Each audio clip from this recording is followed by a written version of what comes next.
Gari 11 ou MXRF11, qual o melhor fundo imobiliário para você investir nesse momento? Qual que está representando aí uma maior oportunidade de investimento? No vídeo de hoje, uma análise completa desses dois FIIs para te ajudar a tomar a melhor decisão de investimento. Seja muito bem-vindo ao canal FIIs com Neto Pereira. E eu já começo aqui o vídeo dando um recado importante. O Gari 11 é um fundo imobiliário de tijolo e o MX é um fundo imobiliário de papel, então eles têm características diferentes.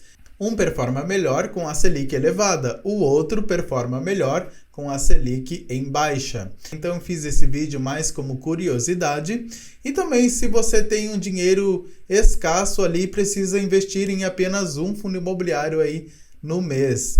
Então é mais com esse objetivo aí o vídeo, tá certo? Então, dado o recado, vamos começar aqui pelo Gari 11. No dia que eu estou gravando esse vídeo, a sua cotação está em R$ 7,94. O seu dividend yield nos últimos 12 meses, ou seja, sua rentabilidade acumulada nesse período, é de 13,35%. O seu P sobre VP é 0,85%, ou seja, 15% de desconto em relação ao seu preço justo. O fundo imobiliário está muito barato.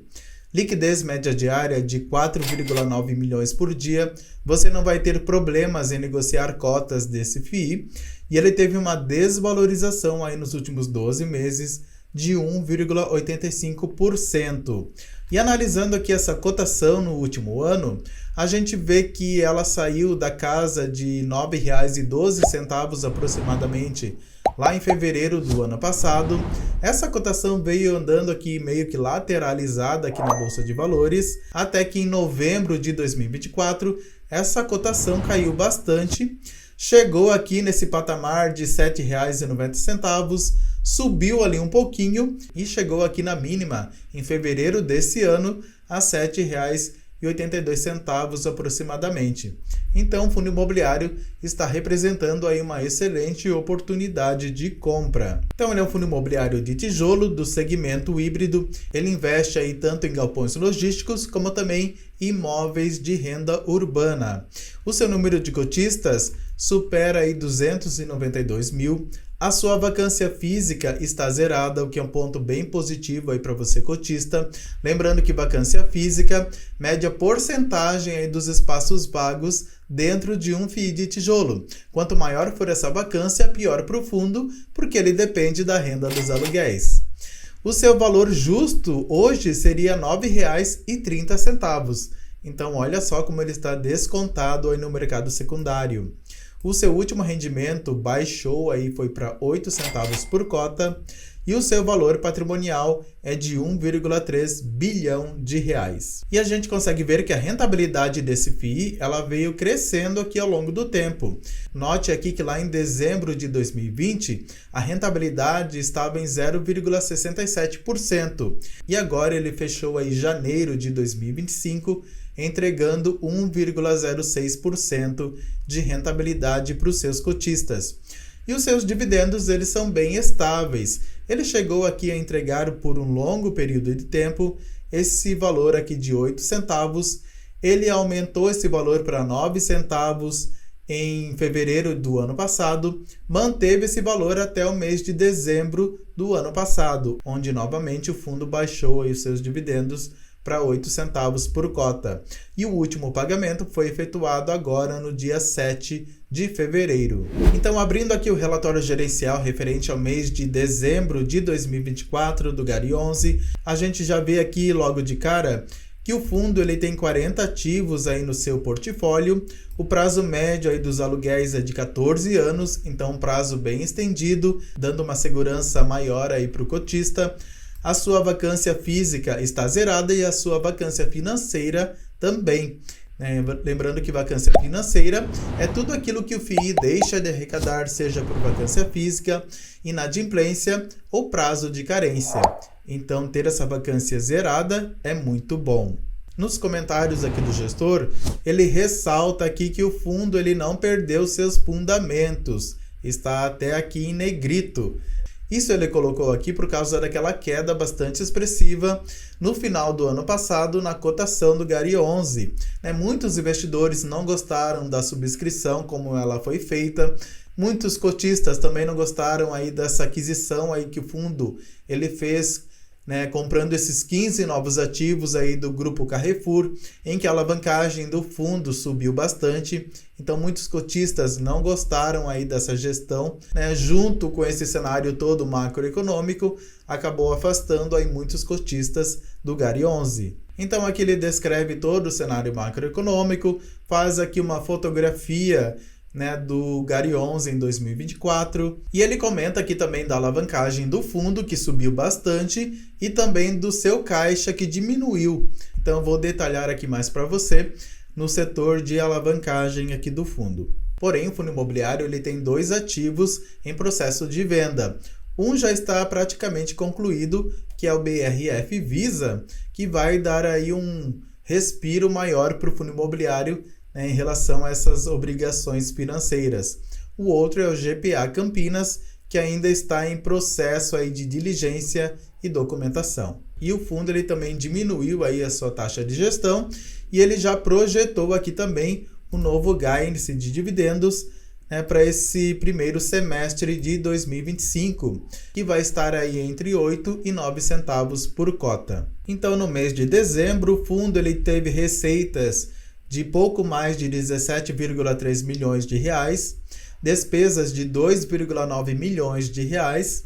Isso gerou um resultado líquido de 12,4 milhões de reais e ele distribuiu para os seus cotistas 11,5 milhões de reais, ou seja, ele guardou ali um pouquinho em caixa. E isso representou aí uma distribuição de 9 centavos por cota, valor que foi pago em janeiro. Em fevereiro, a gente viu ali que ele diminuiu seus dividendos. Então, hoje o Gary 11 ele tem 40 ativos aí no seu portfólio do segmento de logística e renda urbana.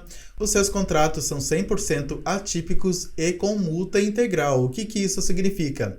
Se o inquilino ele quiser sair antes, ele vai ter que pagar aí todo o valor remanescente dos aluguéis.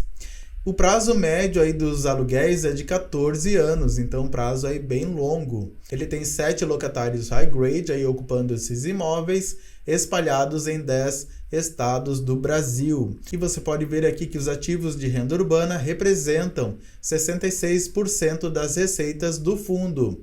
34% vem dos ativos de logística. A maior receita vem do estado de São Paulo, 26%.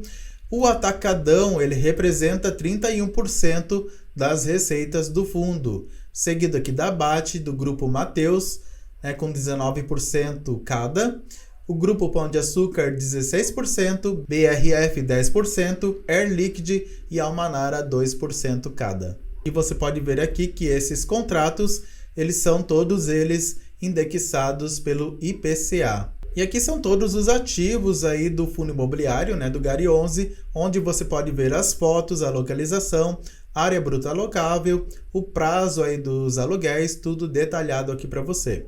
Lembrando que eu vou deixar esse relatório e também do MX aqui embaixo na descrição do vídeo para você baixar e ler com calma. Então, indo aqui para o segmento de alavancagem, hoje a alavancagem aí do fundo representa 35% aí do seu PL. Porém, o fundo ele destaca aqui, valores e índices abaixo refletem fotografia provisória da estrutura de capital do fundo, ou seja, o gestor ele está dizendo aqui que essa alavancagem de 35% não vai ser permanente. Segundo o gestor, a alavancagem deve ficar ali entre 24% e 26%. E hoje o fundo ele tem 441 milhões em caixa, que seriam suficientes para cobrir 9 anos das obrigações do fundo. Porém, o gestor ele também comenta aqui embaixo que esse colchão aí financeiro, ou seja, esse caixa aí do fundo, ele vai subir aí para aproximadamente 530 milhões de reais, que seriam suficientes para cobrir 12 anos das obrigações aí do fundo. Então a gente espera nos próximos relatórios gerenciais para ver se isso realmente vai acontecer, se essa alavancagem vai diminuir e se esse caixa vai aumentar. E se isso realmente acontecer, na minha opinião, é um excelente fundo imobiliário, né, com essa alavancagem aí alta, para mim não representa aí tanto um grande risco, porque os seus contratos eles são bastante estendidos. Então isso dá uma segurança aí maior para o cotista. E se você gosta de fundos imobiliários, eu te convido a se inscrever aqui no canal Físico Neto Pereira, ativar as notificações, deixar o seu like, porque aqui eu entrego conteúdo de qualidade e de valor para te ajudar a conquistar suas metas financeiras. Então não perca tempo e considere também a possibilidade de se tornar um membro aqui do canal, apoiando essa divulgação da educação financeira. Então vamos aqui analisar o MXRF11. No dia que eu estou gravando esse vídeo, a sua cotação está em R$ 8,97. Quem diria aí o MX abaixo de R$ 9,00. O seu dividend yield 12,89% nos últimos 12 meses. O seu P sobre VP 0,99, 1% de desconto em relação ao seu preço justo. Liquidez média diária de quase 17 milhões por dia. Você não vai ter problemas aí com essa liquidez. E ele teve uma desvalorização aí nos últimos 12 meses de 3,6%. E analisando aqui essa cotação no último ano, a gente vê que ela saiu lá em fevereiro do ano passado da casa aí de R$ 10,53 aproximadamente, porém essa cotação veio caindo aqui ao longo do tempo, chegou aqui na mínima em dezembro a R$ 8,85, subiu aqui um pouquinho, mas caiu aí novamente. Então o MX é um fundo imobiliário de papel do segmento híbrido. Ele tem um número de cotistas aí que supera 1,2 milhão. Então é um fundo imobiliário com o maior número de cotistas aí da B3. O seu valor justo hoje seria R$ 9,07. O seu último rendimento foi de 9 centavos por cota e o seu valor patrimonial é de 3,9 bilhões de reais. E a gente consegue ver que a rentabilidade desse FII ela tem uma característica diferente, por exemplo, do GARI 11. A gente vê que ela oscila aqui ao longo do tempo, conforme a oscilação também da taxa Selic. Então, se a taxa Selic sobe, a rentabilidade sobe junto. Se a taxa Selic desce, a rentabilidade ela tende a descer também. E você pode ver que mesmo assim, com essas oscilações, a rentabilidade vem crescendo aqui ao longo do tempo. E isso também se reflete aqui nos seus dividendos, que também acompanham essa oscilação da rentabilidade. Você pode ver que ele chegou aqui a pagar 12 centavos em dividendos lá em 2023 e foi diminuindo aqui os seus dividendos. Chegou a pagar 10 centavos em novembro e dezembro do ano passado, mas agora diminuiu aí novamente para 9 centavos. Valor que foi pago aí no dia 14 de fevereiro. Então, abrindo aqui o relatório gerencial do MX referente a dezembro de 2024, a gente vê que o fundo ele é bastante antigo, né? Foi criado em 2012, então já passou aí por diversas crises aí no mercado financeiro, e ele tem como objetivo investir em vários ativos financeiros com lastro imobiliário, tais como CRIs, debêntures, LCIs, LHs, cotas de FIIs, etc. Então é um fundo imobiliário híbrido.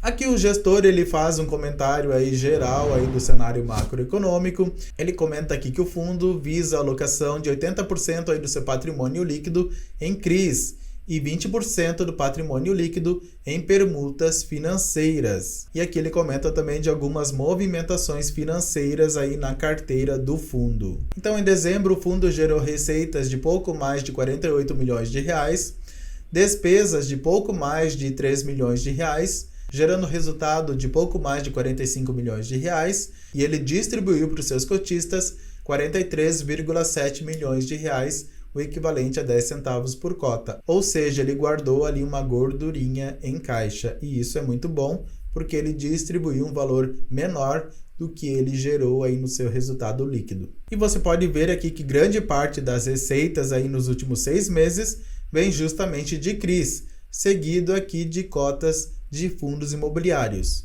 Atualmente, 80,3% aí do seu patrimônio está investido em CRIs, 10,2% em cotas de FIIs, 3,3% em caixa e 6,1% em permutas financeiras. E aqui você pode ver a taxa média de aquisição desses CRIs, que é o CDI mais 2,5% e o IPCA mais 8,6%, e a taxa média, que é o CDI mais 2,9% e o IPCA mais 9,2%. Ou seja, um fundo imobiliário seguro sim, mas que está ali no limite entre o high grade e o middle risk. E o grande segmento aí desses CRIs é o segmento imobiliário residencial, 34,16%, seguido aqui do varejo alimentício, 18,01%, shopping 7,58%, varejo 8,08%. E esses CRIs, 81% são indexados aí pelo IPCA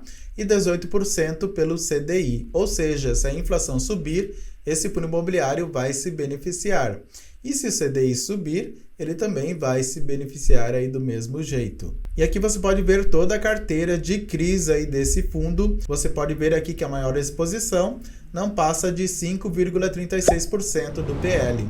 A partir daí vai diminuindo a exposição e isso é muito bom porque ajuda a diluir o risco em caso de inadimplência. E aqui estão alguns FIIs aí que o fundo imobiliário ele investe, né? Sendo que a maior exposição é o LP11, seguido aqui do HGRU11, e olha só que interessante, ele também investe aí no GARI11, né? 7,89% aí do seu patrimônio.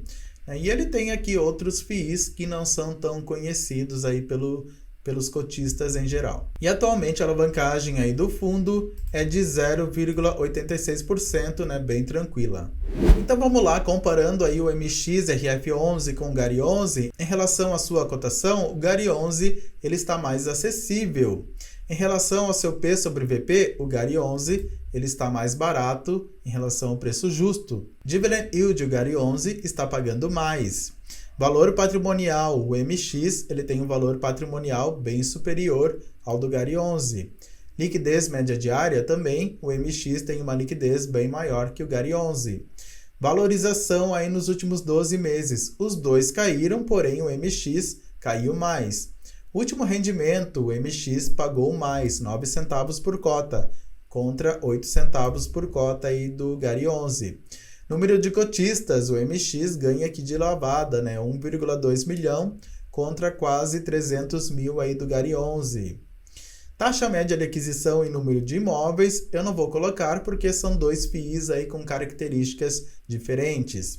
A alavancagem do MX é de 0,86%. Já a do GARI11 é de 35%. Em relação à gestora, acho que as duas gestoras são medianas, mas em relação a esses dois fundos imobiliários, acho que a Guardiela oferece uma gestão melhor do que a XP. Então você pode pausar o vídeo para você tirar um print aí da tela para ficar melhor aí de você visualizar e estudar. E fazendo aqui a contagem, deu um empate, 5-5 aí para os dois FIIs.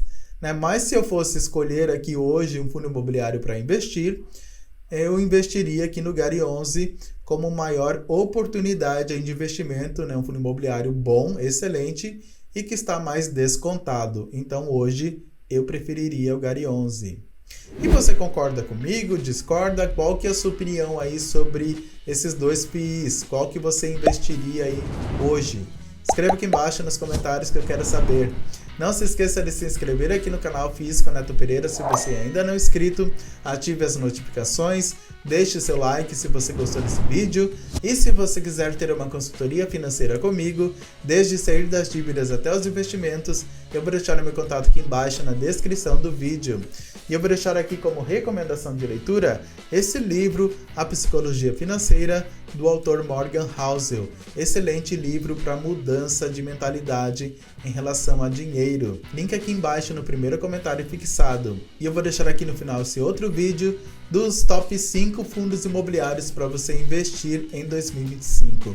Tenha muito sucesso e até o próximo vídeo.